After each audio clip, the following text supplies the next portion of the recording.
Well, good evening, everyone. Thank you for being here, and welcome to the Federation for Humanities and Social Sciences Big Thinking panel, which we're so excited to host here in the gorgeous Halifax Public Library. I'm Richard Florzone. I'm Dalhousie University's President and Vice Chancellor, and it's my pleasure to offer a few opening remarks and welcome you here this evening. I'd like to start by, of course, acknowledging that we are here in Mi'kma'ki, the ancestral and unceded territory of the Mi'kmaq people. A great reminder that we are all treaty people. Dalhousie is so pleased to partner with Halifax Public Libraries to sponsor and host tonight's event. I'd like specifically to thank Professor Howard Ramos in our Sociology department. He's also our Associate Dean of Research. And also faculty communicator Genevieve McIntyre for their work pulling tonight's event together. And in fact, I'll say a little bit later, but Howard is going to step in as our moderator since our moderator wasn't able to come in because of weather. Now, just a few things, since we're sponsoring the event, I'm allowed to give you a bit of a commercial on Dal. Many of you know that 2018, of course, is a really special year at Dalhousie because it marks our 200th anniversary. And so all year we've been celebrating with events across campuses, across the community. In fact, across the country, we even did a coast-to-coast tour, meeting with alumni all the way from Vancouver to St. John's. And it's been a great opportunity for us to reflect on our university's journey and to start to think ahead about our third century and what lies ahead. Now, from the beginning, Dalhousie has always aspired to the highest academic standards and to be of service to the community. 2 centuries later, we've grown from what was a little college by the sea, and we were often referred that way, into a national university and the top research university in Atlantic Canada.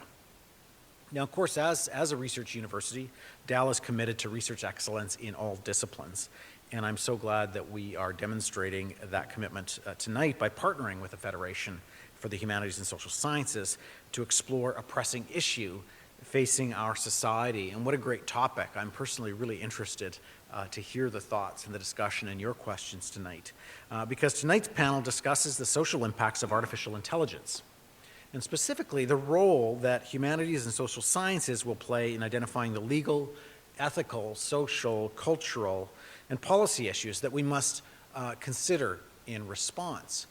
You read about it in headlines almost every day about automation and AI and what's happening. And a lot of these technologies that I can tell you from meeting with business people across the country, that businesses are quickly adopting this, and for good reason.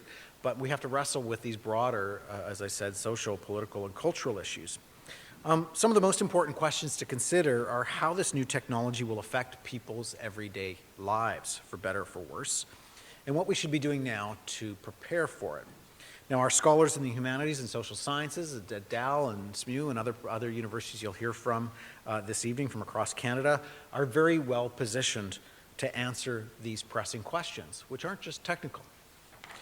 So for instance, at Dal, Jennifer Bain from our musicology department is working on digitizing and data mining chant music. So a great example of how the technology is intersecting, some of these technological issues are intersecting with the fine arts. Chris Helen in the Department of Sociology and Social Anthropology, same as Howard, is working with the Dalai Lama actually on using artificial reality to mediate religion. Who would have thought of that application? Or on the panel tonight, we have philosophers like Duncan MacIntosh from our philosophy department engaging with issues of ethics and AI. Critically important if you read a little bit about driverless cars and the kinds of algorithms we have to, and the kinds of choices they'll have to make in case of accidents. You can see that there's real ethical and justice issues that we have to wrestle with that we've kind of been able to sidestep with current technologies. There are many others, of course, I could name.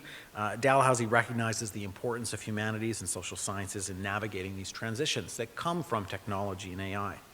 Let me just say a few, I'm here to listen tonight, not to speak, but I want to just say that as president, this is also a subject close to my heart. Earlier this fall, I co-authored an editorial on the future of work and learning with recent advances in technologies like robotics and AI. Some of my own views and the view of my co-author, Alex Usher, are that, look, it's hazardous to predict the future. Anyone's prediction is going to be wrong. But there are a couple of broad themes that I think emerge from some recent studies. And the first is that far more jobs will be redefined than destroyed.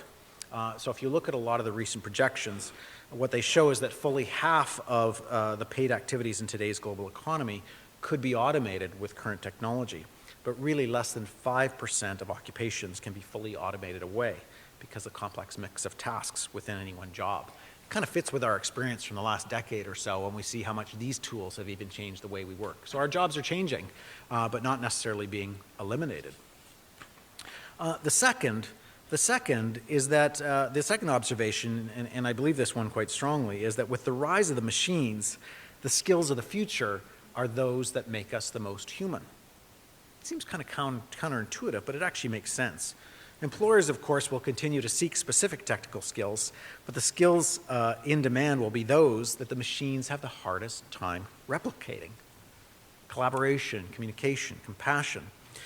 According to some recent RBC research, the top 3 most important projected skills are active listening, speaking, and critical thinking, very human skills. And skills, in fact, that are often best developed in the social sciences and humanities. So, how do those of us working in higher ed prepare our students for this uncertain future? There's a number of things we're working on. Experiential learning. We clearly have to do more thinking, and governments need to do more thinking about reskilling and lifelong learning, and new ways to marry and merge technical skills with human competencies. But again, it's not for me to speak. I am very interested in learning and hearing from tonight's panel. I'm thrilled to have the opportunity to hear insights from this esteemed and diverse group who you'll be introduced to shortly. We've got folks from universities across Canada. So first, let me just now conclude by welcoming you and handing it over to our esteemed Professor Howard Ramos, who is here to introduce and moderate and say a few words. Please come forward, Howard. Thank you.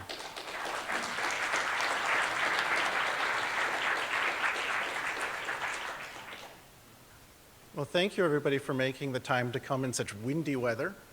The windy weather is what prevented Gabriel Miller from the Federation of Humanities and Social Sciences making it tonight. So you're stuck with me instead. Gabriel asked that I share some of his remarks with you and also do the moderation of the event. We're very lucky to have partnered with the Halifax Library today to be able to do this event in this space. We also are very lucky to partner with the Federation of Humanities and Social Sciences that has a very strong connection to Dalhousie University. One of our professors of English, Julia Wright, is on the executive of the Federation, and she's actually the brainchild of this event. About 2 years ago, she was talking with Gabriel Miller, and she said, hang on a second, big thinking tends to happen on Parliament Hill, it happens in Ottawa, but we have to uncage it. Let it loose, bring it to the rest of the country. And this is one of the first big thinking events to happen outside of Ottawa, which is really wonderful. Dalhousie also has strong connections with academics who have participated in big thinking series, such as Jocelyn Downey in the Faculty of Law and Medicine, as well as Elaine Craig, who's also in the Faculty of Law. For those of you who might not know about the Federation of Humanities and Social Sciences, just the Federation for most of us who work in the area, it represents the humanities and social sciences. It's an advocacy group for the disciplines. It also sponsors this series as its flagship series, and it sponsors the largest national conference of academics called the Congress each year, where it convenes people to engage on pressing social issues. And this year it'll happen in Vancouver in June of 2019.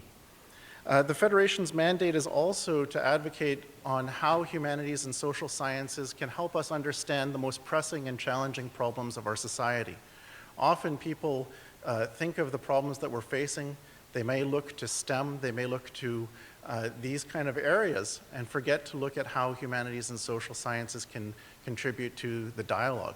And I would argue that all of our problems that we're facing today, the most pressing problems, need humanities and social sciences to engage them if we're going to have a way forward. So this being said, before starting, I also would like to say that although the presentations will be in English, we welcome comments in French or questions in French. And I would like to invite the panelists to come up, and I'd like us to give them a warm welcome.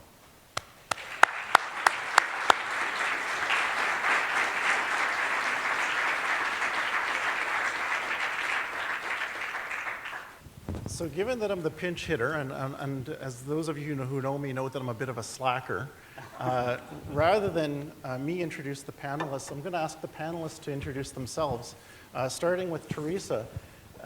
If you could just, each of you, introduce yourself, explain what you do, and maybe just give the audience a sense of how you got into engaging issues of AI. Okay. Is this on? Yeah. Okay. So I'm Teresa Heffernan, and I'm a literature professor at St. Mary's University. And I think I got into this field, well, I didn't think, I did get into this field because I started to notice all the references to fiction in policy reports about AI and robotics, policy reports in science journals, in media, and I thought, they're reading fiction in a very literal way, and I teach fiction and I don't read it as literal and I don't read it as coming true. So I wanted to kind of figure out, I spent quite a bit of time going around and interviewing a lot of scientists about their use of fiction, and I want more of a dialogue about how fiction is used in the field. And I think what I'm very interested in is looking at fiction not as something that just inspires a field, but that's something that is critically engaged with the technology rather than just serving it. I'm Fuyuki Kurasawa. I'm the director of the Global Digital Citizenship Lab at York University. I'm a sociologist by training and profession. I'd like to first take the opportunity to thank Howard Ramos for putting this panel together, and I know he's not the only person who's done so, but he's been the immediate contact for me and has done a lot of work around this, so thank you, Howard, for all your work. My kind of substantive interest in kind of AI, artificial intelligence, has to do with the lab which I run with a group of colleagues and some graduate students who are interested in using AI technologies to identify what we would call in kind of abstract language pattern recognition. And specifically, we're interested in looking at natural language processing, what's called kind of in computational linguistics, the idea of kind of semantic similarity analysis. We're interested in combining that with sentiment analysis and social network analysis. And we're moving in the direction as well of trying to apply this in the field of machine vision, and specifically kind of, again, pattern recognition having to do with visual patterns that are recognized in various images, whether they be moving images or still images. Substantively, that means that what we're doing at the lab is specifically looking at the ways in which AI and generally social media intersect, both in positive ways and also in nefarious ways with the use of AI for purposes of disinformation, the creation of things like deep fakes, the effects that may have on relations of power, forms of discrimination in society, and so on.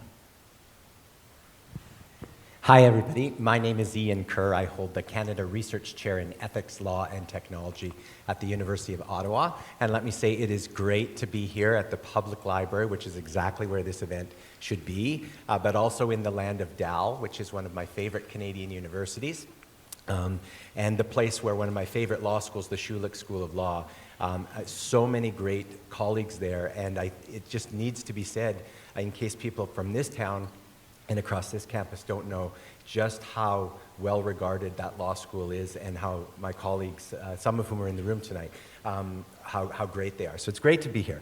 I guess I would say that I got started working in this field right when I first became a professor, because I got asked by this body called the Law Commission of Canada to answer this very strange question. And the question was, can a computer enter into a contract? The question was not, can a computer be used to enter into a contract? Can a computer enter into a contract?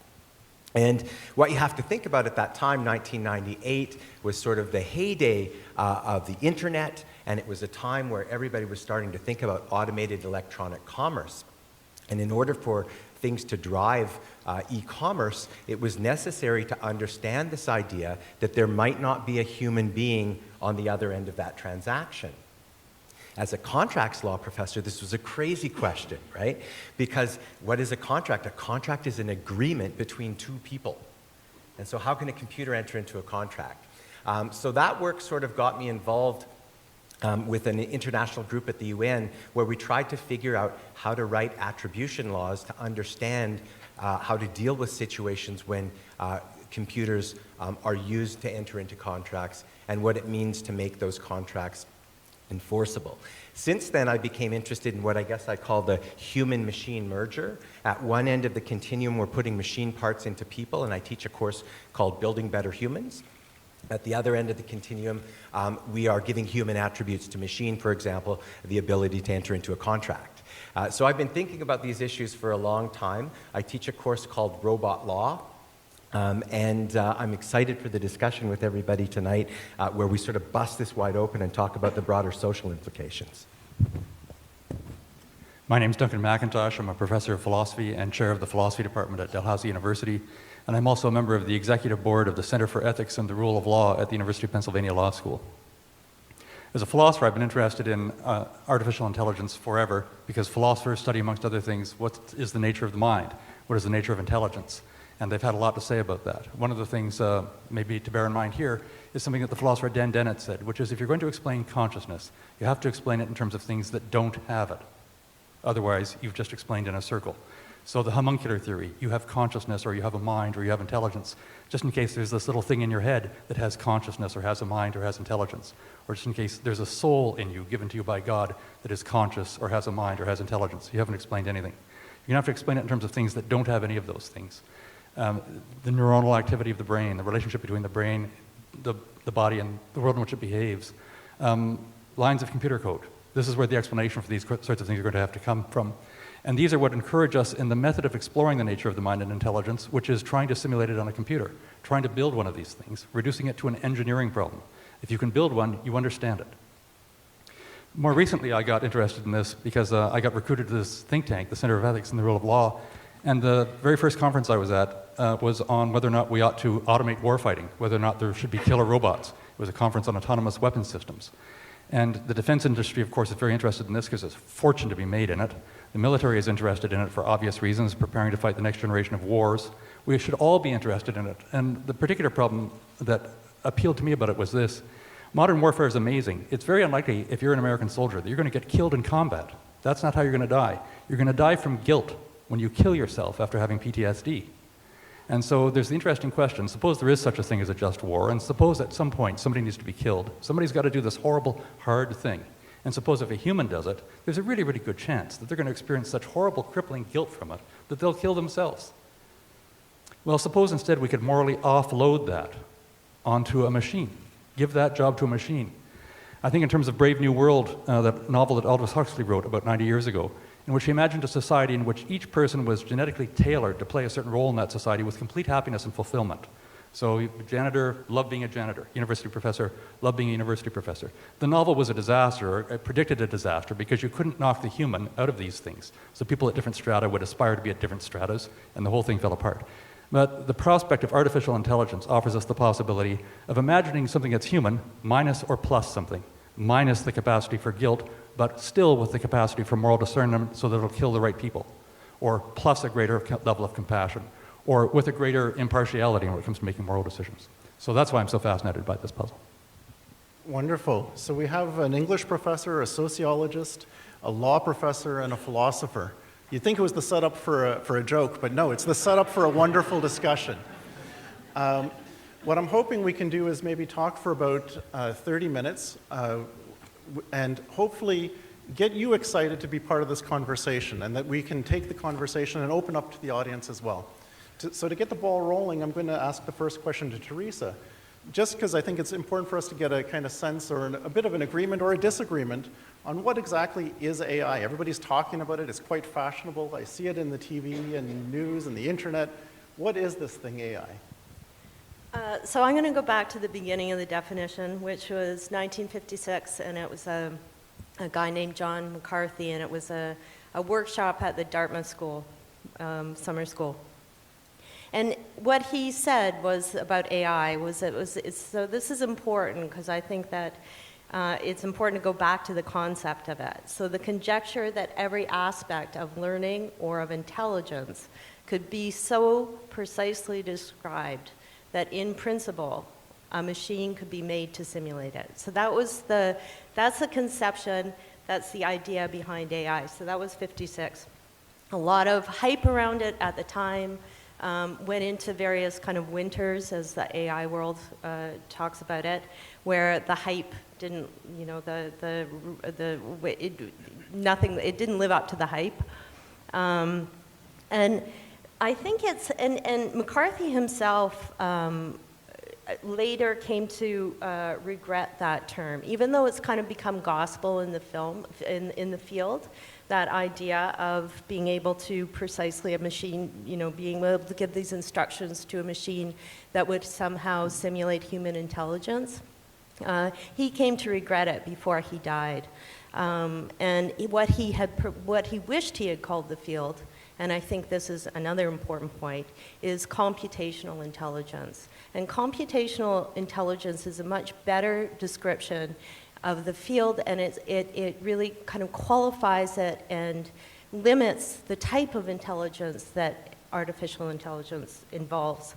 And computation intelligence is basically, you know, when you're calculating numbers, and the field is, you know, no matter how all the kind of new technologies that develop around it is still based in numbers. In the 1980s, were a bunch of kind of innovations like deep learning. There were things like backpropagation, neural nets, all these things, which I won't talk about. But what you have to understand about the field is why it's gotten so much attention now is basically because we have more sophisticated algorithms, we have more computing power, and it requires huge amounts of computing power, and we have big data sets. And so I think it's important because there's so much hype around the field, and there's so much, as I say, the science is so infected by the fiction that we need to pull back a bit and understand what it is that we're actually talking about when we talk about artificial intelligence. I could see Ian kind of nodding his head there. You know, and if you're a true academic, academics always give a compliment. Yes, I agree with you, but. So what are you nodding your head over there, Ian? Mostly nodding in agreement, actually. And, you know, this is the kind of question that one gets asked on a panel like this, usually at the beginning. And my starting point is always exactly the same, to go back to the Dartmouth, the summer project of 1956. And I think Teresa's right to sort of indicate and the important reasons why that's the case, which is this is about computation, and this is about, in essence, what can be taught to, or at least translated in a way that machines can understand.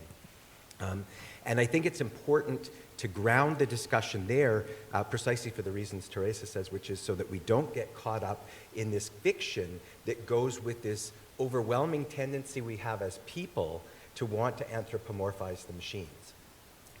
So I say the but part with a bit of risk, because I think it's worth putting on the table, if for no other reason than to label this and see this as there for what it is, rather than to necessarily promote the view. One can also think about AI as going back historically to Aristotle, who thought about AI in the context of the politics. And in the early part of the politics, he's writing about the management of the household. And he sort of has this kind of imaginary thought about what would happen if the machines of his time could actually come alive, so to speak, could be animated to do their own work. And ultimately, he comes to the conclusion that masters would perhaps no longer need slaves. And I think that fiction, I see it as a kind of ideal dream, an idealist dream, is something we've had a hard time escaping. And so when you hear people talk about AI, to this day, they'll say, oh, well, the reason AI is so good is because it can free human beings up to do the higher activities. And that's sort of been with us since the beginning, and that's not really been the lived experience of where we're going with these technologies. So I just add that on top of the layer of talking about the technical definition. Oh, it sounds like I'm going to have to still keep working. Fuyuki wanted to jump in here. I mean, I just wanted to, again, just to complement what everyone else has said. I mean, of course, the term artificial intelligence necessarily implies that we're speaking about natural intelligence being human intelligence. And as Teresa was pointing out, one of the things that emerged in the 1950s and 60s was there was still a relatively narrow understanding of what human intelligence was, which was primarily cognitive intelligence. And we know since then, we all know that there's multiple forms of intelligence that have been researched and demonstrated. Emotional intelligence, spatial cognitive intelligence, things of that kind, spatial temporal intelligence. And one of the things that we know is that artificial intelligence or computational intelligence is very good at accomplishing specific cognitive tasks that we set for it. For instance, you know that computers now, just 2 years ago, were able to beat a Go champion, right? This is a really impressive achievement because Go is an incredibly complex game. And at the same time, machines and computers, algorithms, are still really terrible at orienting themselves in space, as we are able to do as humans, because it's an incredibly complex task. Machines are incredibly bad at mimicking or trying to surpass human intelligence when it comes to emotional intelligence. So it really speaks, when we speak about artificial intelligence, it also comes back to speaking about what is it that we consider to be human intelligence, and what are the kinds of limits and as well as the kinds of boundaries of what we consider to be artificial or computational intelligence today. Well, this makes me feel like asking Duncan what he thinks, because if it's a computational intelligence, it means that we have to have people behind this thinking about what are the ordering principles that go into the algorithms, that go into the computations. Do you have any thoughts on that, Duncan, as a philosopher? Well, a couple of things. I want to speak to that, and I want to speak to it in the context of the Ludditism I'm experiencing from the rest of the panel here. The Luddites were people who thought that technology was going to displace their work and lives, and so they sabotaged machines rather than allow them to take over their lives. And I say to you people, you have no ambition. You have no aspiration. You're talking now about artificial intelligence as it is now, which is in a relatively primitive state. I sometimes had these debates with a British retired engineer named Noel Sharkey. You've probably seen his TV show where he hosts robots trying to kill each other. And the robot that survives, the engineering team wins that. But to listen to him talk about what artificial intelligence is like, you'd think it was a giant Massey Ferguson tractor with a heat sensor on the front of it, and that's the limit of artificial intelligence. And we have so far surpassed that. There's every prospect that there'll be much more in the future. So I grant that machines as they are now, they have certain limitations, and there'd be an awful lot of inappropriate anthropomorphization, seeing ourselves in them when it's not really there, if we're not careful. But in terms of what there might be, I'm interested in the question, what could there be? What could you design? What is the possible limit of artificial intelligence? And what should we try for? So that partly informs, I think, some of the disagreements that I'll be having with people. Now, I've totally forgotten what your question was. I thought it was a great answer. That's perfectly Fabulous fine. answer. Like a true conversation, it should evolve. Okay. Sorry.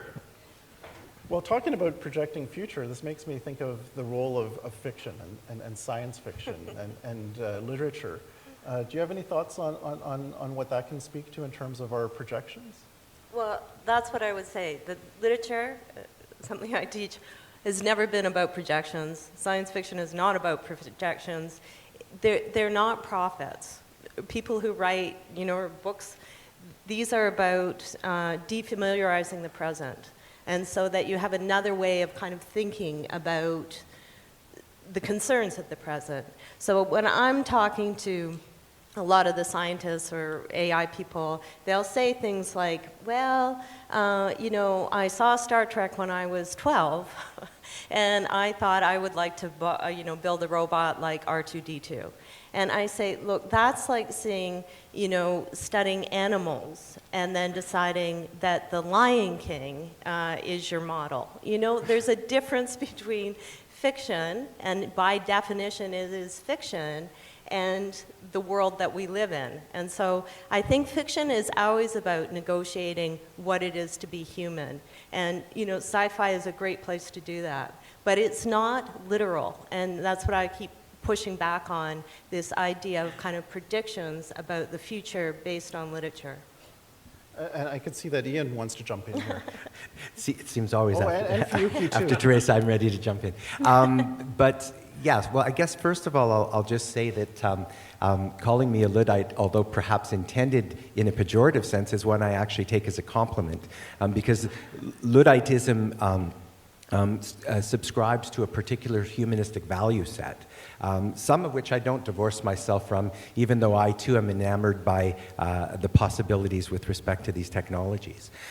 The phrase that Teresa used jumped out at me, and it was one that I hadn't sort of heard before in this context. As she was describing fiction, she said that one of the techniques which fiction is used for is to defamiliarize the present. Is that how you said it? Well, one of my concerns about the people who are interested in AI from the perspective of speculative philosophy is that's exactly what they're doing. They're defamiliarizing the present, and in doing so, one of the risks that creates is that it obfuscates what are seen as more mundane and less exciting, less sexy sort of issues, issues such as discrimination, bias, huge issues that face populations where in the present this is a reality of the so-called substitution effect when we substitute AIs for some kinds of human decision making. So again, I stand by the fact that staying close to the present isn't necessarily a bad and unexciting thing. I'm doing it for a reason. I very much care about people and about politics and about humanism right here and right now.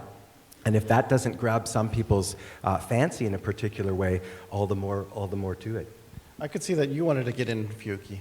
Well, I just wanted to say, regarding science fiction, one of the useful aspects of science fiction, in addition to what people have said, is it makes us reflect upon the idea of the ethics of relationships that we have to intelligent actors that are non-human actors. And that's a really fascinating question, because we always historically have associated the notion of human dignity in a very important sense, and the kind of rights and responsibilities that we have towards others to intelligence. So one of the things that troubles us, for instance, by our relationship with animals more recently is the discovery of complex forms of intelligence amongst certain animal species, and then realizing that our treatment of them ethically may not have reflected that realization in the past or even in the present. And similarly, when we're speaking about AI, and we speak about not so much the distinction between human and machines, but rather we talk about intelligent actors, intelligent agents, some of the things that science fiction has excelled at thinking about or forcing us to think about, we have to start thinking about what is exactly the kinds of ethical responsibilities that we as humans have towards other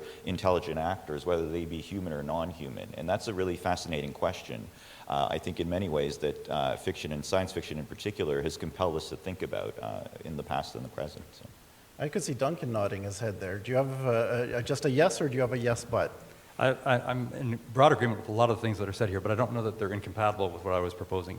So Teresa, I finally remember what your question was for Teresa, or what she said that provoked it, which is that to the degree that artificial intelligence attempts now seem successful, we are at risk of ignoring the enormous amount of human scaffolding that's required to support that illusion. Somebody programs the computer, somebody puts it in a context, wheels it into the auditorium, gives it a highly defined task, puts a human face on it, and so on. That's all true. Of course, it's also true of a number of the things that I do. What would a philosopher be if I was the only person on Earth? What would it be to be a great baseball team manager if I was the only person on Earth? These things can only exist in a social context. All of the things that we do require the scaffolding of others for them. But I don't think that's to diminish the point. That is especially true of artificial intelligence right now. I also want to agree with some of the things that Ian spoke of, and also Fuyuki. Just because I have an aspirational attitude towards AI, I'm interested in what it could do. I want to find out what in principle it couldn't. Doesn't mean that I'm not interested in the threats that it poses right now, the dangers that it poses. it's a wonderful thing and a dangerous thing. And obviously we have to pay attention to some of the risks. And if we're going to go ahead with artificial intelligence, we have to develop it with an awareness of that and a way to deal with them.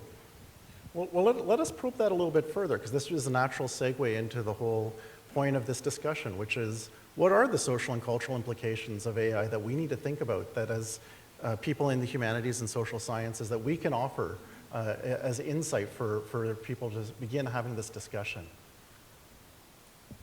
Well, I think some of the things that we've been talking about, firstly, it has to do with the notion of, tremendous potential social benefits for everybody, elimination of certain kind of mundane kind of cognitive tasks that humans do not need to perform, classificatory tasks, for instance, identification of repetitive kinds of patterns that are things that machines can excel at in a way that human would be considered to be, let's say, human cognitive drudgery. So that would potentially free us from a lot of these things, would enable tremendous advancements in all kinds of fields in various ways. And yet at the same time, of course, one has to think about some of the drawbacks.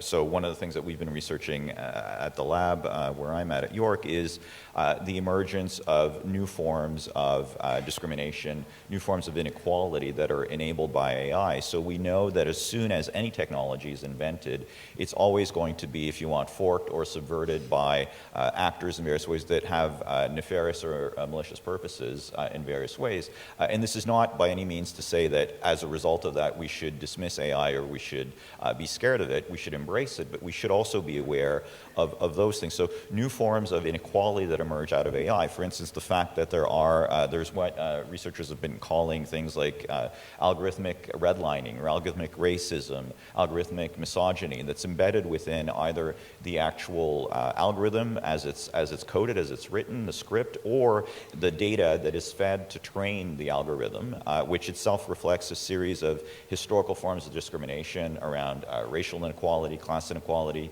gender, and sexual discrimination. And that itself, the data that's fed into the algorithm will then teach the algorithm to reproduce those inequalities without understanding the context within which those were produced. So those are really important kinds of considerations, I think, that increasingly researchers, not only in the social sciences and humanities, but researchers within AI itself are aware of and are trying to tackle within the limitations of the fields within which they are operating. Teresa. I would say one of the problems I have with the industry is we keep getting pushed, this idea keeps getting pushed that we somehow have to accommodate AI.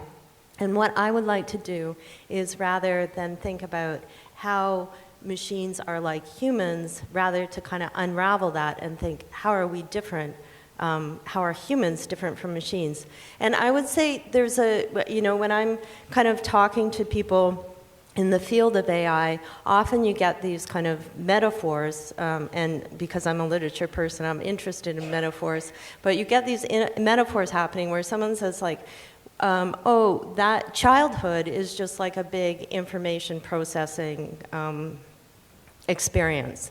And look, my machine does information processing, so therefore my machine's like a child. And it's that kind of circular logic I keep wanting to intervene in, because I think that it's, what it is it's kind of a very reductive view of intelligence, and what it doesn't allow for are the century of debates about what it actually means to be human, which, I don't think no one has ever come up with a kind of definitive answer of what it is to be human, and it's always this thing that we negotiate. So I'm interested more in how is this artificial intelligence actually reshaping us, and where should we be resistant to it? And I just want to remind people also about how this field, lots of the field has actually been sponsored by the military. Lots of the early sponsorship of the field was the military. When you look at the corporations that are buying up AI and robotics companies, it's Apple, it's Twitter, it's Amazon, it's Google. You can look through these kind of lists, Microsoft. And we have to remember that this is kind of like owned by corporations. And so we really want to think about how much, a lot of what happens, for Facebook's using AI, right? For digital recognition, for facial recognition. Google uses AI already. What they're referring to now is data as the new oil. And when you're thinking about, okay, what does that mean, data is the new oil? It means every time you're using social media, or using the new social robots that are being marketed, they're mining your data, and they're making money off of that data. And those same corporations, if you follow them, like Amazon, for instance, has one of the worst records for rights, for workers' rights, has one of the worst records consistently on environmental record. And so, I think we have to be kind of more attentive about how these narratives of AI are who's distributing them, who's encouraging them. And when you look at Silicon Valley, a lot of the people who are very involved in Silicon Valley are transhumanists, which believe that our future is going to be machines. And I think that is they've read a little too much fiction. And You can read too much fiction? Ian. Sorry, literally. They've read the fiction too literally, yeah. Yes, so picking up on sort of some of those big corporations, the information trade, if you will, and tying it to a couple of more challenges. So the last few times I've been at major conferences where sort of very senior people at Google, at Facebook, et cetera, presented, they've all introduced themselves now as AI companies.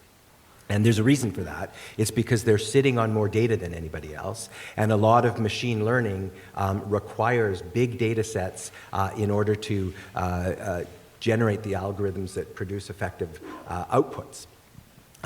So the two challenges, in answer to your question, that I would speak to relate to the relationship between AI and data. And one of those is privacy. And another one of those I'll broadly call epistemology or knowledge, the challenges to human knowledge. So first, the privacy one. I think there's a lot of discussion now about sort of the classical data protection issues that arise from the kinds of things that Teresa was talking about when information becomes the new oil and it's the subject of trade. And I won't, unless people want to talk about it in the question period, I won't get into that. But I'll say that there's some interesting new questions in the field of privacy that robots and AIs raise. And one of the questions I've been thinking about, which kind of mirrors the first question I told you about whether a computer can enter into a contract, is whether robots can invade your privacy. Not can robots be used to invade your privacy, but can a robot, independent of human intervention or oversight, invade your privacy? And one of the things we're starting to see with AI, and maybe some people won't like the metaphor, but they're becoming very good at belief formation, and what philosophers would call reliable beliefs. And this is sort of one step below knowledge. But the fact is that we have these artificial cognizers that are in essence having sets of dispositions about us. And the important part when you add robotics to it is that those machines can now actuate on the real world based on these beliefs that have been formed about us without any human intervention or oversight. In fact, the data subject in my case, without me ever necessarily even knowing about it. That's a new kind of privacy. That's a lot different from the improper collection, use, or disclosure of personally identifiable information.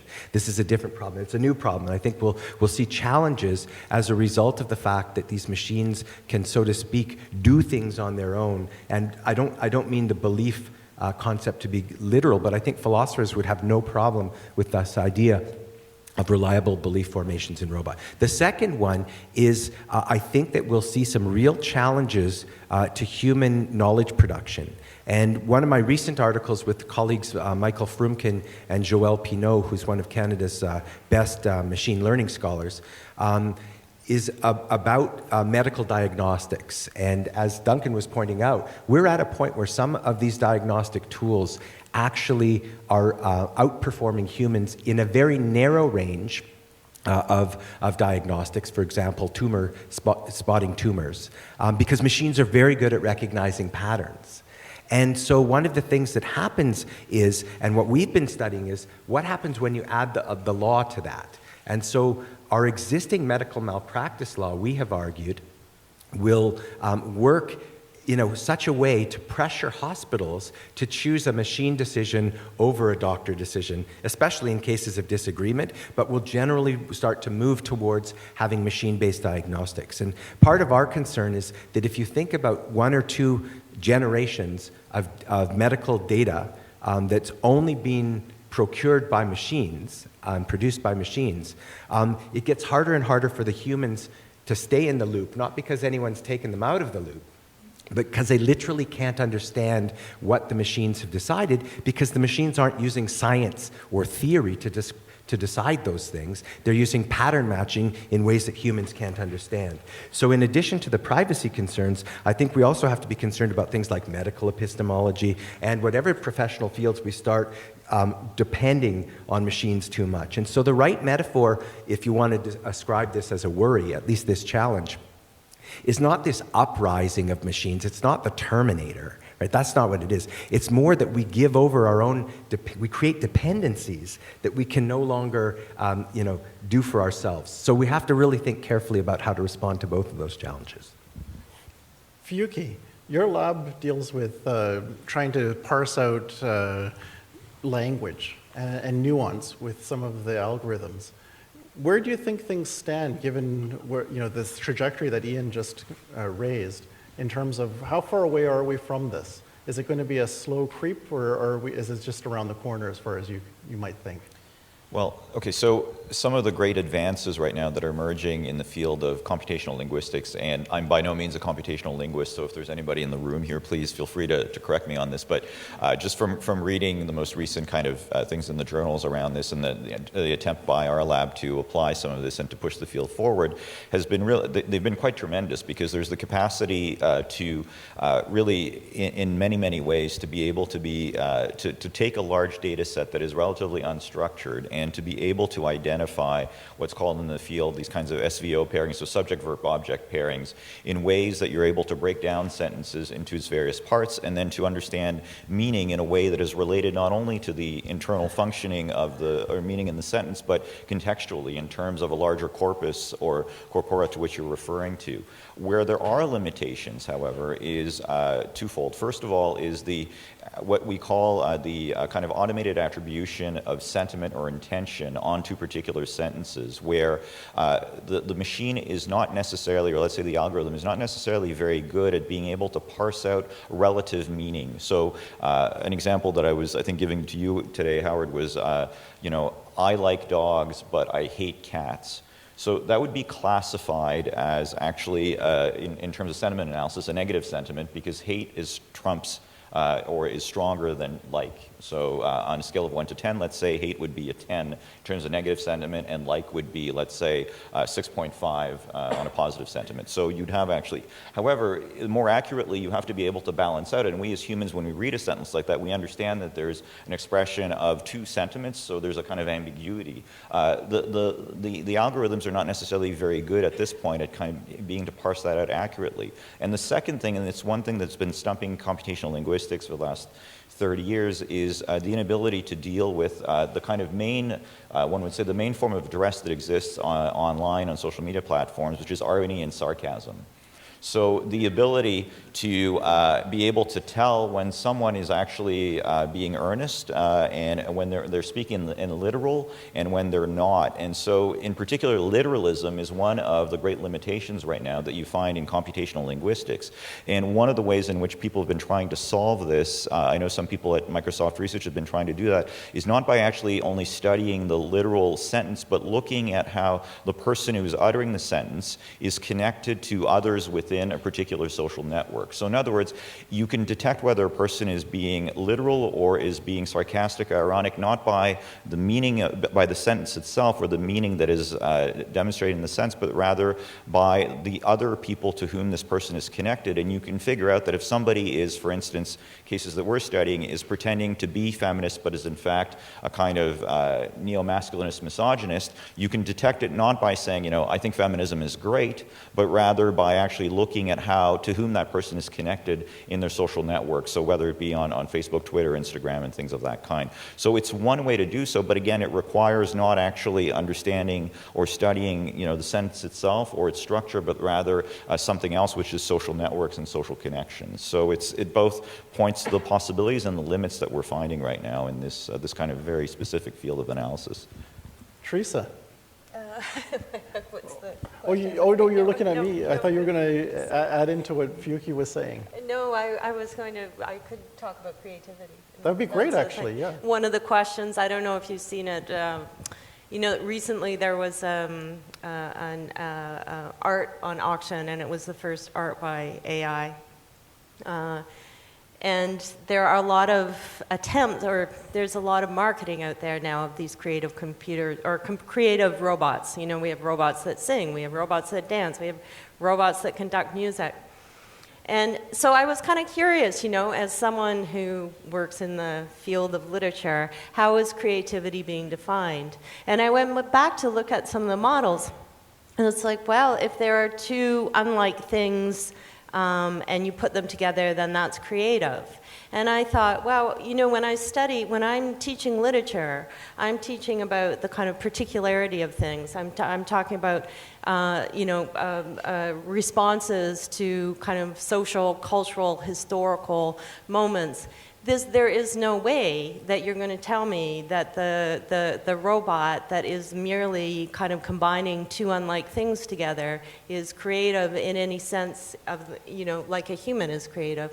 So I think, and I also I want to ask, like, why are we being asked to kind of accept that robots are just as good at art, or robots are just as good at writing literature, which, it hasn't been proven to be. But why is that? And there is this kind of, attempt to convince people of the autonomy and agency of robots. And I think, going back to something Ian said, no, this is all human data that's being used. And in some ways, that data is data that's already produced, right? So it's things that have already been written, artwork that's already been done, that is music that's already been composed, that's fed into the machines.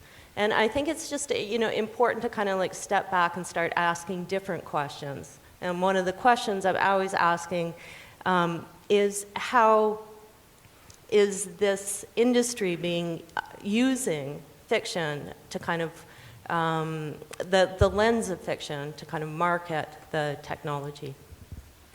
I wanted to speak to some of the things that Fuyuki is doing as a solution to two of the problems, the problem that Teresa raised and the problem that Ian raised.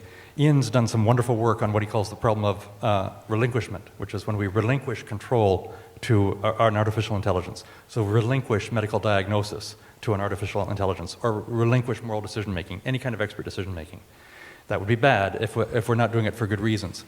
And Teresa's talking about the mere fact that a machine combines two ideas together for a third idea doesn't mean it's been creative. That could be done mechanically.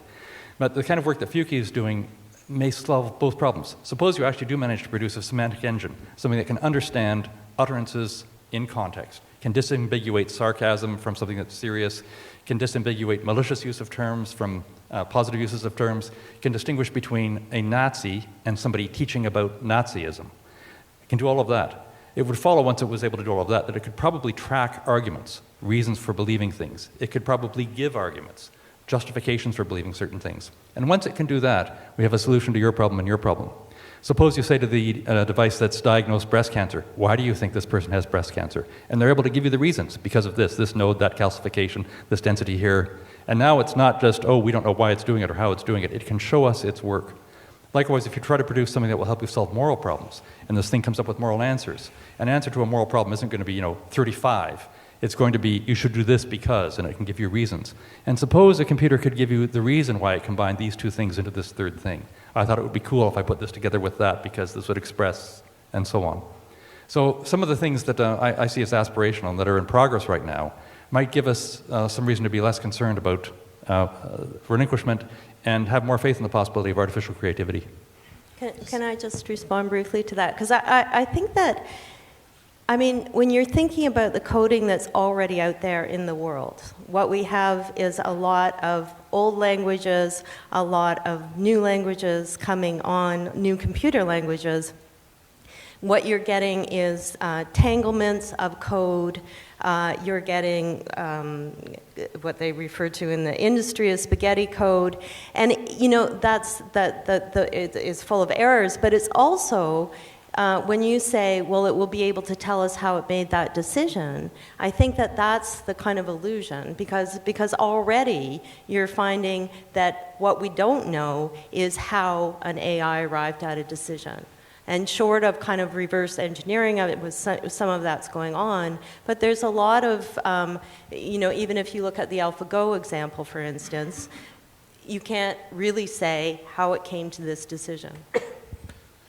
Fuyuki, yeah. Yeah, just a couple of things. I've been to a few events in Toronto and Montreal festivals where they kind of create algorithmic music, right? So particularly electronic music, and it's actually very interesting. And they also sometimes have that synced with kind of visual artists who have algorithms that have projections on walls that are synced to the music as well. So it's not intrinsically based on existing musical patterns or so on. It is based on sometimes just purely the algorithm which will run according to a certain set of electronic limitations that are set by initially the programmer or the coder. But it's interesting, and I think that when we talk about creativity or we talk about art, I suppose that the question then becomes, what is it exactly that we're speaking about when we as an audience relate to that, that piece of music, or for instance, a painting that would be, created through machine learning or something like that, which in fact could be as technically accomplished, if not more technically accomplished from a purely technical perspective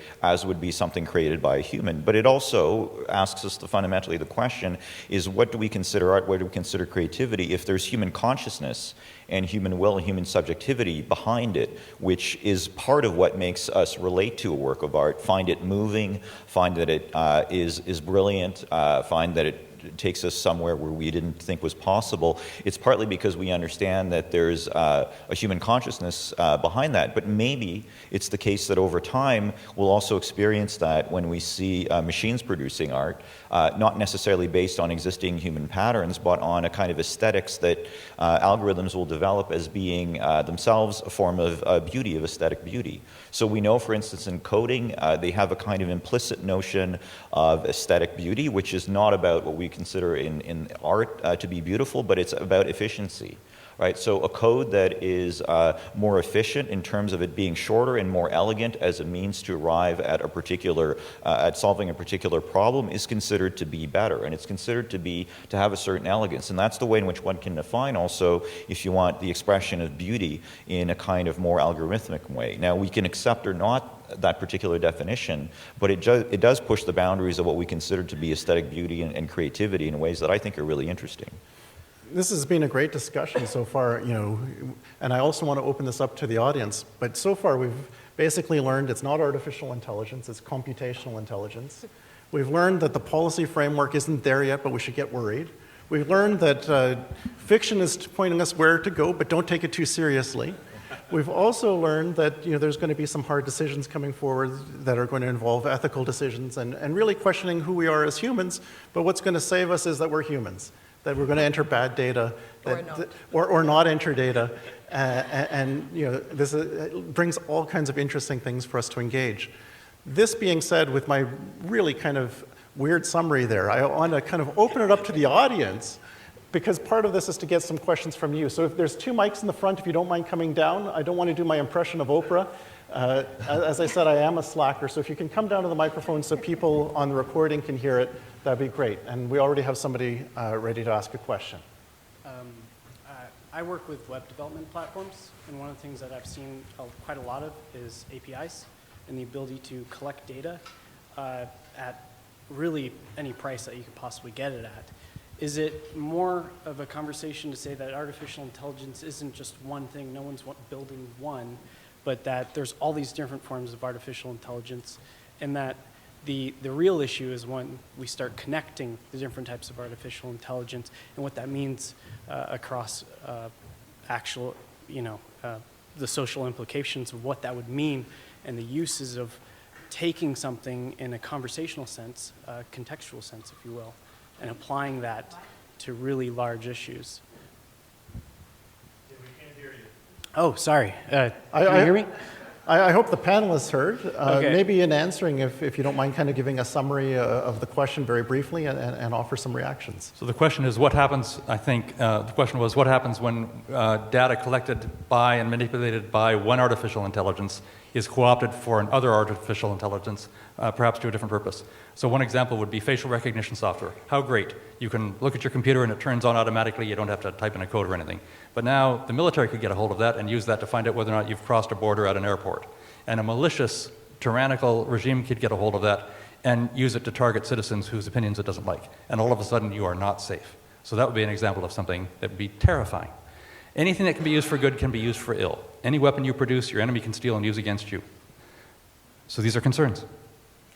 But the reality of that, what some policy folks call the dual purpose or dual use technology, the idea that one technology can be used in some other way.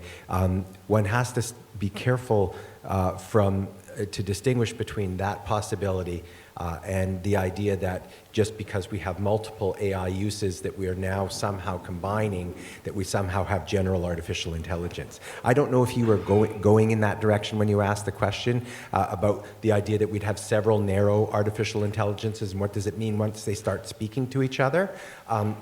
My brief answer would be in line with what I said before in terms of I don't think we need to think or worry about general artificial intelligence to run out of current real problems that we need to solve. But I would say this, it is the whole idea of the devices being able to communicate with one another, this idea of the so-called Internet of Things, or as my friend Meg Jones calls it, the Internet of other people's things, that creates a series of new problems that have nothing to do with a general artificial intelligence, but have only to do with the amplitude of what happens when devices have a so-called, I don't mind, smartness or an awareness beyond their own original narrow context. We have a whole line of questions, so maybe if we can take a few of the questions going. Hi. I was just wondering if any of you thought that maybe artificial intelligence would pose any threat to people's ability for intimacy and human connection, especially with the industry trying to make very lifelike dolls that actually look, sound, and can act in human ways for intimacy. Do you think that actually will pose any negative threats to emotional intelligence? Yeah, that's a great question. I mean, there is a whole industry of sex robots, and there are a lot of people like David Levy, who's in the field and has a company who talks about, we're going to have marriages with robots by 2050. And I just want to say, those humanoid robots, when you look at them, they're really very simple. I mean, even Sophia, that's been on the Jimmy Fallon show and got citizenship in Saudi Arabia, it's basically a glorified chat box. And that's what I mean about the kind of deceptive marketing that's going on. So one thing I'd just say in terms of my own experience, I went to meet one of the Geminoids, and a Geminoid is an android that looks like it's a robot that looks like its maker. So there's a guy in Japan, Ishiguro, who started designing these robots, and he now has artificial intelligence to match his robot because he's aging and his robot just gets new silicone replacements. But what I wanted to say is that when I first met the Geminoid, I felt it was very unnerving. And then after being around it for a couple of days, because I ended up going to one of the labs, it just seemed to me like a hunk of silicone. So I think, there's this, encouraging of this relationship between these, dolls or social robots, because there are other ones that are going to be our carers or, marketed all sorts of ways. What they're actually doing is, mining your data. So there's lots of reason to encourage that from industry because what they want is your data. But in terms of I think it's misleading marketing, and I think the more that's exposed, the limitations of these robots or sex dolls, the better it will, the better it will be.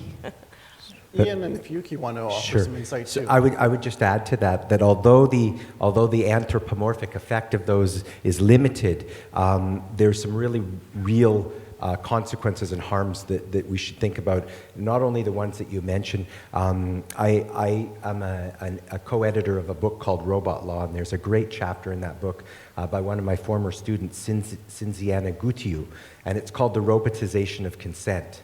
And so here what we have with many of these sex robots are robots that are in essence simulating the possibility of having non-consensual sex. And the robots can even be programmed that way. So I think we have to start taking these things seriously because of the kinds of behaviors that they model, and because the objectification that takes place is now amplified in the ways that I think you described nicely. Just to add something to this, I mean, one of the things that we've been doing at our lab is looking at these kinds of fairly or extremely misogynistic kind of posts on things like Reddit and 4chan and so on that speak about things like sex robots and so on. And what it reveals in part around a certain segment of young men who are generally alienated in various ways, who are designated, as you would know, have designated themselves as incels, is the notion of what they understand to be intimacy. And your question goes to that, which is an extremely limited, when we speak about emotionally unintelligent and inarticulate understanding of what it means to be in a relationship with another being, an intelligent being that may be human or non-human. And so for them, essentially, it's purely transactional, right? It is about fundamentally just sex, and in a non-consensual way with a being that is available at all times and that is there essentially to serve and please you. So that kind of understanding, which is based partly on the reemergence of certain kinds of really disturbing trends around, gender patterns of socialization, as well as expectations of what relationships are about. That's one, I suppose, of the, let's say, the unintended consequences of the emergence of sex robots, is that it does expose some of the very pernicious kinds of understandings of what sex and intimacy and heterosexual relationships are about today for some people in our society still. So, yeah. Great, thank you. We have a whole bunch of questions, which is wonderful. My question is probably for the person with the rosiest glasses on in terms of the AI. But when Dr. Florazone gave his address, he gave some anecdotes about what the business is talking about in terms of AI, and in terms of threats to jobs. There's nothing to see here. People get other jobs and things like that. And one thing, having listened to some of the thinkers in this field, is the Luddite problem. It's different this time, it seems. And the more I think about it, every job that I've ever had can be easily automated. And when people think of like a robot doing it, no, you don't have to get a robot to do it. You change how the system is. You don't have a bunch of robots in a McDonald's, say. You change how the McDonald's operates, so that you just have to come up to a window and the food is there. And people are going to prefer that more and more because robots, or the automation, will just simply be better and eventually be cheaper. So job after job after job, gone, gone, gone. And as far as the getting other job thing goes, I think the Flynn effect shows a 2% increase in IQ every 10 years or something like that. Not everyone can be a computer programmer or do the types of jobs that are, as he mentioned, creative thinking and the other two items. Many people these days are not in the market, I should say. I don't mean this pejoratively, but the way the world is they're not.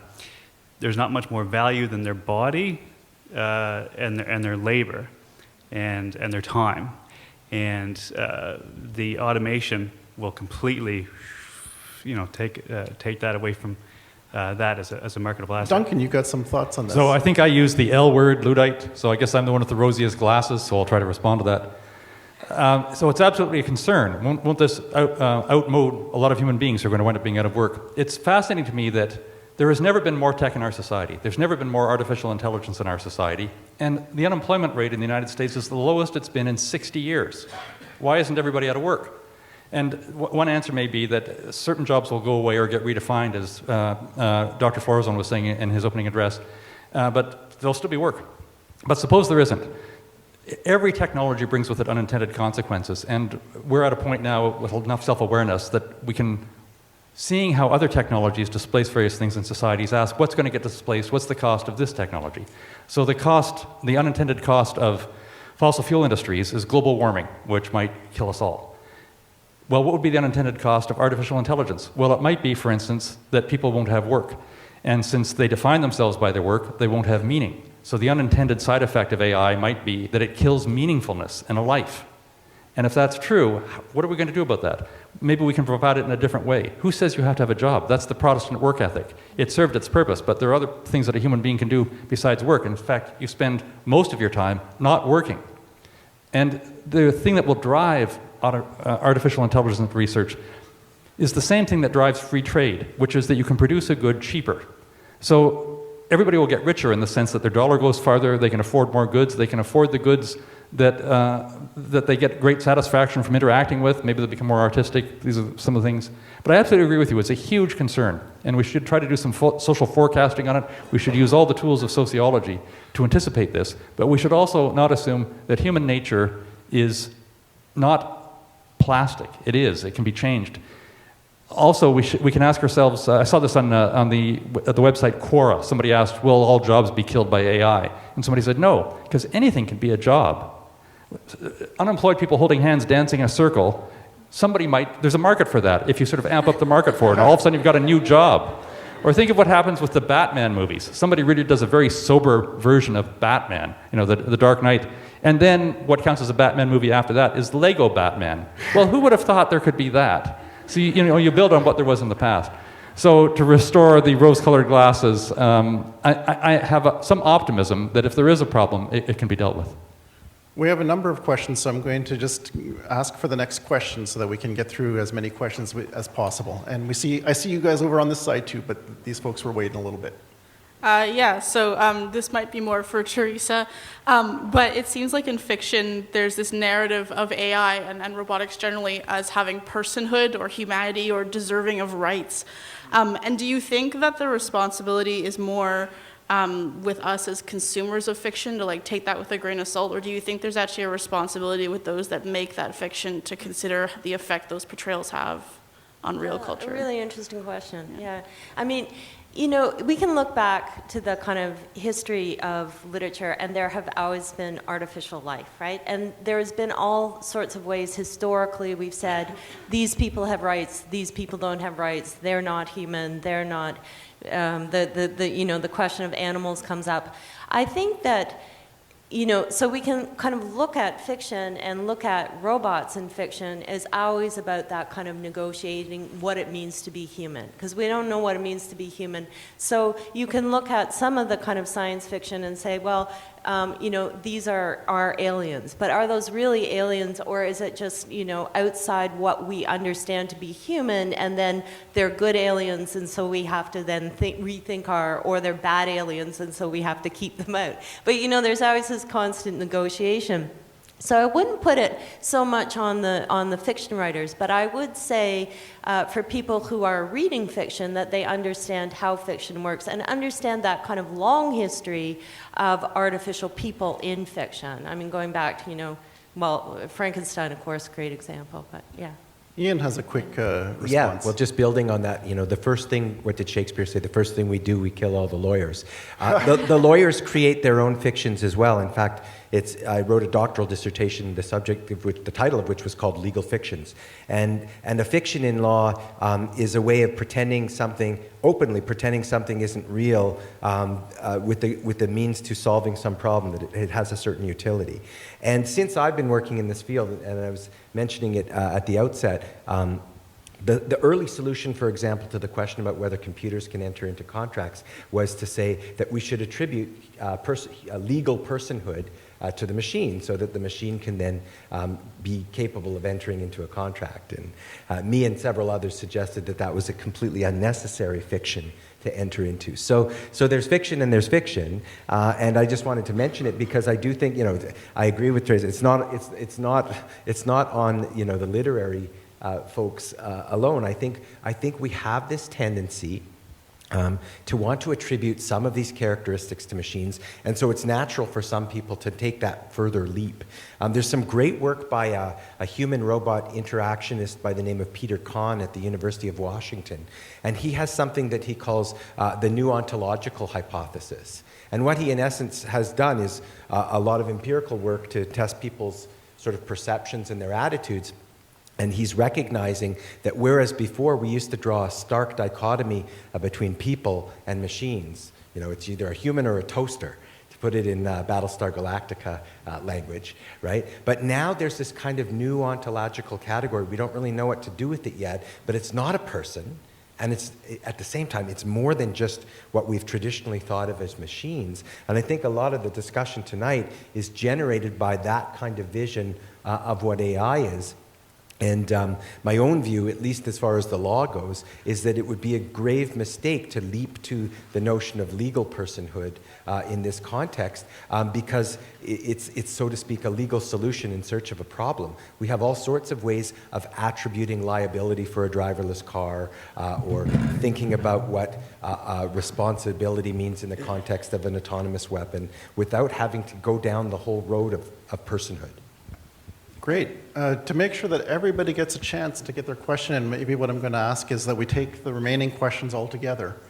Because we have, I think, 4 people in line. It seems that this side of the room asks questions and this side then goes. So why don't we take the question over here, the 3 questions over there, the 2 questions over there, and then as a panel, address all of them as you can. So is it my turn? Yeah. Cool. Hey, how's it going? So following up on kind of the last question, I was wondering if artificial intelligence is like based on human intelligence or like natural intelligence, or like it uses all data to kind of figure out the world and stuff like that. So if that's the case, like humans make a lot of unintelligent decisions, like we put ourselves at stupid risk, or we we learn behaviors that are addictions, or we get addicted to like drugs or stuff, or we have sex that maybe we shouldn't have, or do things that we shouldn't have. And I was wondering if like deep in the future, or nowadays, if artificial intelligence could be like delinquent or delinquency, or if it could break a contract. If it can enter a contract, how can it break that? Or in the case of killer robots, like how can it kill and stuff like that? And can it use those powers for bad and stuff like that? Great question. If you can be brief with your questions, next one. Yes, this is following up on the question about jobs, etc., robots taking over our jobs, and just sort of casting our minds back to maybe 30, 40 years ago when we first started, especially this is for the literature scholar up there, we first started seeing these utopian science fiction dreams of, a society in which robots do pretty much everything and we just have all the leisure time in the world. And this obviously has not played out. We're busier, actually, than we ever have been before. And we're working longer hours, not shorter ones. And so I guess my question is sort of twofold. The first part of it is, will robots can they ever give us this sort of utopian society, or is there something in human nature that prevents that drives us to work and be busy? The second half is, if we can get robots to animate these jobs, should we? In that some of them, for example, take knitting and making of clothes, for example. My grandmother was a very talented knitter and embroiderer and everything like that. And she found great meaning in doing these things. And if we could get robots to, take all that away, should we? Or should we say, no, this is a line that we're not going to cross. Humans should do these things because this gives their lives meaning. Or is one of the things that gives their lives meaning. Great question. I think I remember this accurately. Someone earlier on this evening said that there's 3 attributes that we could say are human attributes that will define the jobs of the future that computers will not be able to do. And those 3 attributes are active listening skills, demonstrating compassion, and critical thinking skills. I think I'm correct on that.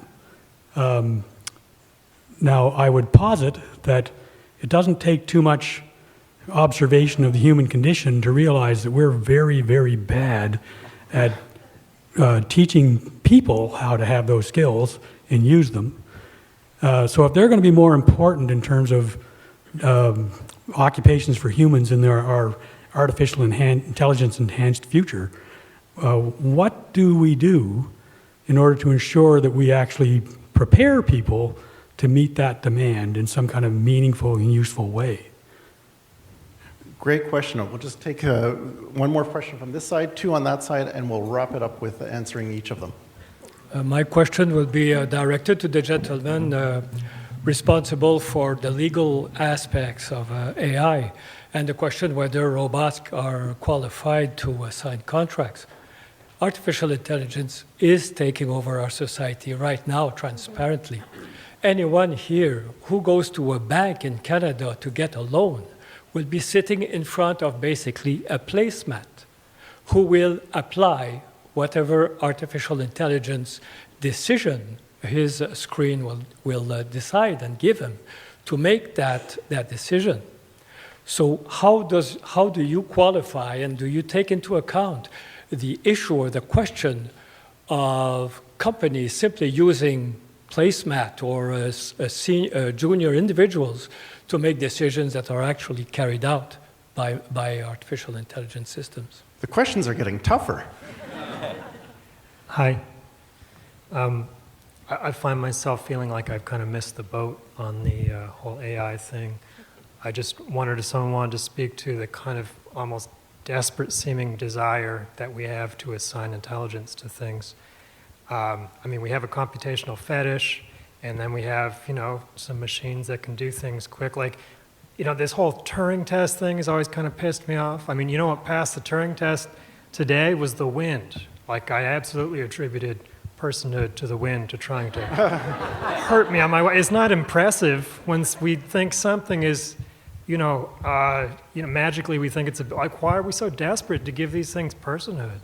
The distance we want to put between ourselves, like if we can assign a machine to kill someone and then it kills them, maybe we have a personal moral flaw where then we don't feel responsibility. But I don't know why we want to turn that into the machine did something. Oh, not my problem, the machine did it. Like what? So we have a flaw where we can assign personhood and then wash it. It's all us. All of us. Like we programmed it. There's nothing there except we put in. It's not a person. So I feel kind of like I missed the boat on the excitement around this kind of separate entity that's supposed to be created. I'll stop there. Okay, and the last question.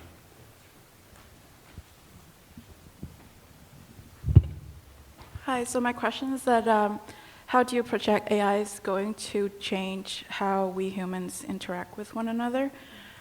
So what we have right now is people are choosing to, say, express their feelings and thoughts on social media instead of talking to one another face-to-face. And say in the future where retail jobs are all replaced by AI, how do we know to interact with people, say, in retails when there are no actual people working there? I'm not saying that it's all negative. I know that in Japan, they have AI working in old people home and that they have seen improvements in these homes. So just what your thoughts are on how people are going to have conversations with one another. That's a wonderful last question. So if I was to summarize the 6 questions that we had, can AI misbehave? Question number 1. Is there a utopia that's going to occur? Question number 2. And will we still be empowered by knitting? Question number 3.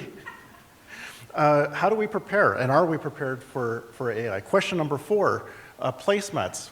Are we going to accept this, or are we going to actually have agency and act against it? Question 5, I believe, was a question around kind of the skepticism around jobs and AI.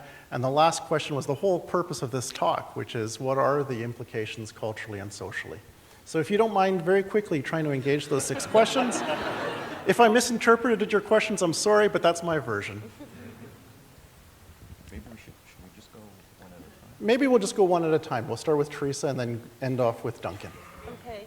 I really like the question about always the promise of technology and this kind of ever-receding utopic future. And often I think about the Jetsons, which was like a 60s animated cartoon, where George Jetson worked an hour a day, and Rosie was it Rosie? No, Rosie's the robot who did everything, and Joan Jetson just spent all her time shopping. So, when you look at it in the context of the 50s, it's that great kind of carrot, right, of technology held out all the time. It's going to be this great future. But then, of course, we all know that we are working way more and getting paid less, and wealth disparity is increasing and all these things. So it's not the Jetsons world. And instead, what we had was Wall-E, right? And I think that when we're looking at that, Wall-E, you look at, okay, we just destroyed the planet in Wall-E. We just destroyed the planet with our consumerism. And it's one thing that I think we have to step back and ask, what are we doing with these machines? And when we're looking at that question of knitting, which I think actually is a great question, one thing you also want to think about is these machines are actually like built in places like robots are built in Foxconn factories by women who are making very little money and working under terrible conditions. And so while the industry is busy trying to kind of encourage us to bond with robots, you know, what we're kind of losing sight with is the kind of human relationships with, for instance, the people who are building the robots, but also the kind of wealth concentration that is happening in companies like Google and Facebook. So I'll just leave that there. Fuyuki. Okay, there's so many questions, so little Yes. time, so I'm going to try to, I'll start with the last question, and then I'll move along here and answer a couple of others if I can. But the first, that question had to do with what are the implications, I think, of how AI changes the way, or may change the way that we interact with each other in various ways. One of the things that's interesting, as we know about human interactions, is that for the most part, they rely, as do when we interact with a computer or some sort of intelligent machine in various ways, on scripts. So there's a lot of sociological research on this. We, for the most part, throughout our lives, we rely on basic scripts to go along our lives. They are habitual, they're patterned.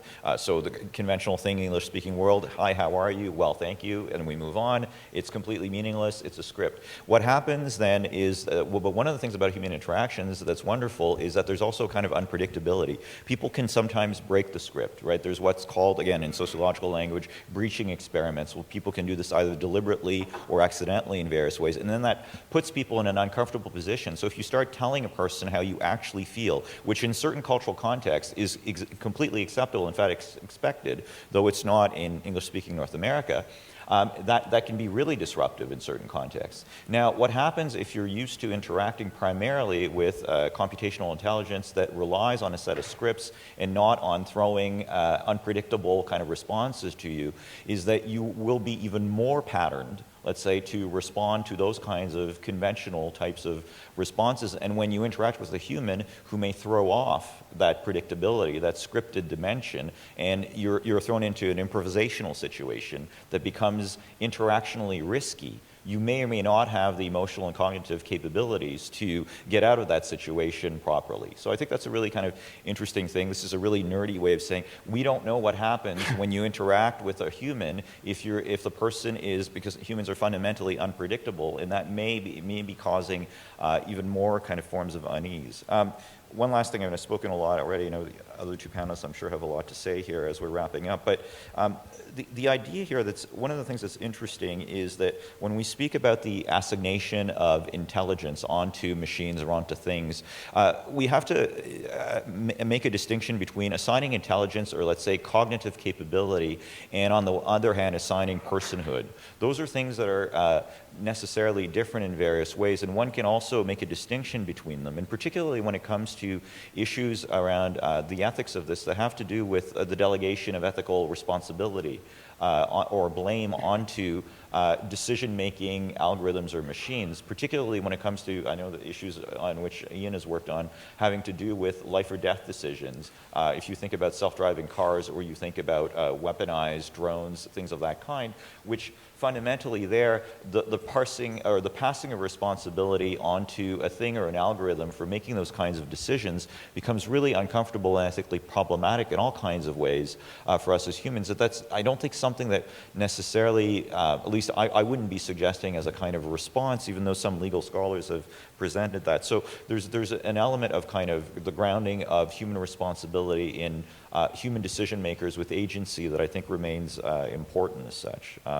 The last thing about what jobs and utopias and dystopias about loss of jobs or preservation of jobs, the question is always going to be unequal effects, right? There are some sectors, particularly where they are less, where the sectors demand less skilled labor, where the loss and the impact upon workers is going to be much greater than on other sectors, and we have to keep in mind measures that are going to be able to help compensate and or retrain workers who may be disproportionately negatively affected by those transformations.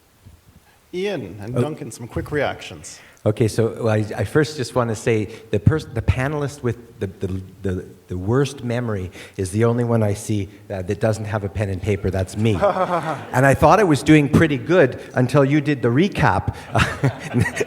but I'm gonna very quickly address sort of three of the questions by sort of bringing two of them together and then just making a final remark. The comment that was labeled the doormat comment is a very astute observation that's going on here that a lot of people fail to recognize. And I refer to this in some of my work as something that Stanley Milgram talked about in the late 60s and 70s, which is what we're experiencing is an agentic shift. In other words, we move from ourselves being in an autonomous state to treating this abstract agent as though it's the authority, and we ultimately carry out the directives of that authority. That's what's happening in the bank when the bank person tells you that you don't qualify for a loan. That's what happened to me on the French motorways when I succumbed to this GPS, and I was just the human cartilage between the GPS and software and the vehicle itself. And it's a real set of problems. And I think part of the problem is when it comes in, here's where I'll conflate it with the question about the delinquent robots, is that we have, so to speak, as the ancient saying goes, no soul to damn and no body to kick. Right? And so when we think about delinquent robots and how we're going to deal with that, and when we think about the way in which we just succumb to those uses of the machine, it becomes really important to remember the human factor in that. I can tell you in the context of medical diagnosis, there will be a human doctor who's the primary physician who is charged with care of that situation and ultimately will be kept in the responsibility loop. And the same thing is true in the military context. The commander or the person with most authority in the situation, the buck will stop with them. And so those are important things to keep in mind when we think about those things. I'll just really quickly say two interesting papers recently that might be of interest to you around this idea of delinquent robots. One paper that you can find on the internet asks the question of whether tricking a robot is hacking within a legal context. Because sometimes when a robot does things, we have to trick it in order to be able to carry out the rights that we already have to be able to do.